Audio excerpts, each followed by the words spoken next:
মা কেন এত দামি জানে না সকলে, জানতো যদি পারতো দেখে, জানতো যদি পড়তো দেখে কোরআন হাদিস খুলে।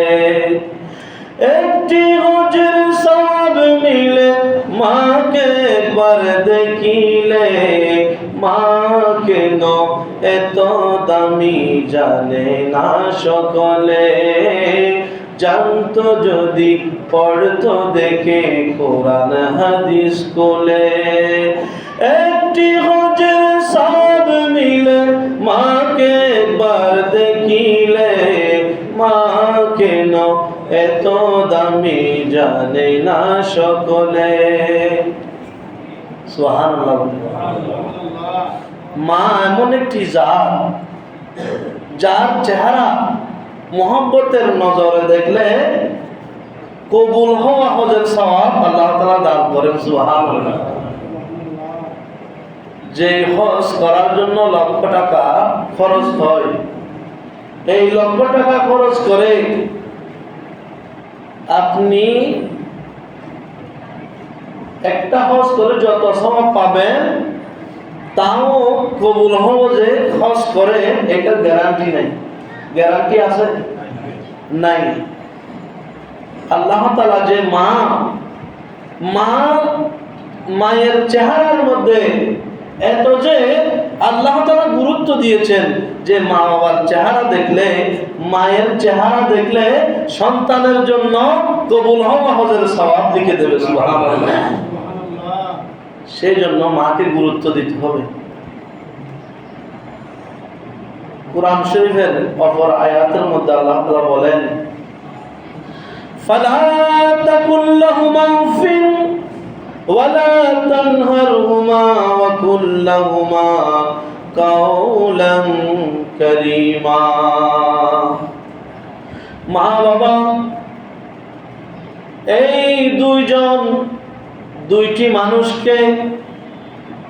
দুইটি মানুষের সাথে তোমরা এমন ব্যবহার করবে না, এমন ভাবে চলাফেরা করবে না। ফালা তাকুল লাহুমা উফিন, যে আচার ব্যবহার করার কারণে মায়ের অন্তরের মধ্যে কষ্ট পেয়েছে, কষ্ট পেয়ে কিছু বলে নাই, শুধু একটা উফ শব্দ উচ্চারণ করেছে। আল্লাহ বলেন ফালা তাকুল লাহুমা উফিন, এমন কথা মা বাবার সাথে বলবে না, এমন আচার আচরণ মা বাবার সাথে করবে না, যে কথা, যে আচার আচরণ করার কারণে মায়ের অন্তর থেকে একটা শব্দ আসছে উফ। ওয়ালা তানহারহুমা, আল্লাহ বলেন মা বাবাকে ধমক দিয়ে কথা বলো না, মা বাবাকে ভয় দেখাইয়ে কোনো কথা বলবে না, বড় আওয়াজে মা বাবার সামনে কথা বলবে না, ধমক দিও না, মা বাবাকে ভয় লাগাইও না, বড় আওয়াজে কথা বলিও না, যে কথা বলার কারণে মা বাবা ভয় পায়।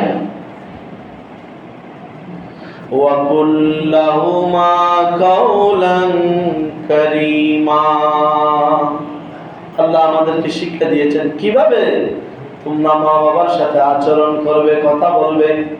ওয়া কুল লাহুমা কাওলান কারীমা, মা বাবার সাথে সুন্দর সুন্দর কথা বলবে। সুবহানাল্লাহ। মা বাবার সাথে ভদ্রতার সাথে কথা বলবে, সুন্দর আচরণ করবে। মা বাবার দোয়া সন্তানের জন্য কবুল। মা বাবা যদি সন্তানের জন্য দোয়া করে, আল্লাহ তাআলার সাথে কবুল।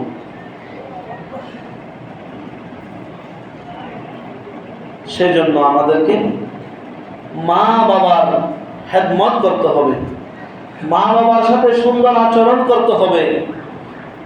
হাদিসে পাকের মধ্যে আমার রাসূল ইরশাদ করেন, হুমা নারুকা হুমা জান্নাতুকা। আমার রাসূল বলেন, মা বাবা দুইজন হলো তোমাদের জন্য জান্নাত, মা বাবা দুইজন হলো তোমাদের জন্য জাহান্নাম।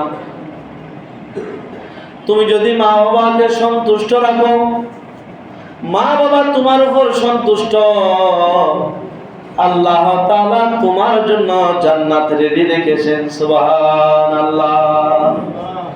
যেই সন্তানের উপর মা বাবা সন্তুষ্ট থাকে, খুশি থাকে, তার উপর স্বয়ং আল্লাহ তাআলা সন্তুষ্ট থাকে। সুবহানাল্লাহ। যেই সন্তানের উপর মা বাবা অসন্তুষ্ট, তার উপর আল্লাহ এবং রাসূল অসন্তুষ্ট। সেজন্য আমার রাসূল বলেন, হুমা নারুকা হুমা জান্নাতুকা। জান্নাত এবং জাহান্নাম তোমার ঘরে রয়েছে।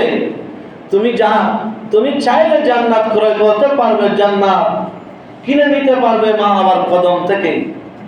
অপর হাদিসের মধ্যে রয়েছে, আল জান্নাতু তাহতা আকদামিল উম্মাহাত। সুবহানাল্লাহ। মা বাবার কদমের নিচে, পায়ের নিচে সন্তানের বেহেশত। সুবহানাল্লাহ। আল জান্নাতু তাহতা আকদামিল উম্মাহাত। আমার রাসূল বলেছেন, মা বাবার কদমের নিচে, পায়ের নিচে সন্তানের জন্য বেহেশত। জুড়ে বলি সুবহানাল্লাহ। আল্লাহ তাআলা আমাদেরকে মা বাবার খেদমত করার তৌফিক দান করুন। আমিন। মা বাবার সাথে সুন্দর আচার আচরণ করে মা বাবাকে সব সময় সন্তুষ্ট রেখে দুনিয়া থেকে জান্নাত অর্জন করার তৌফিক দান করুন। আমিন।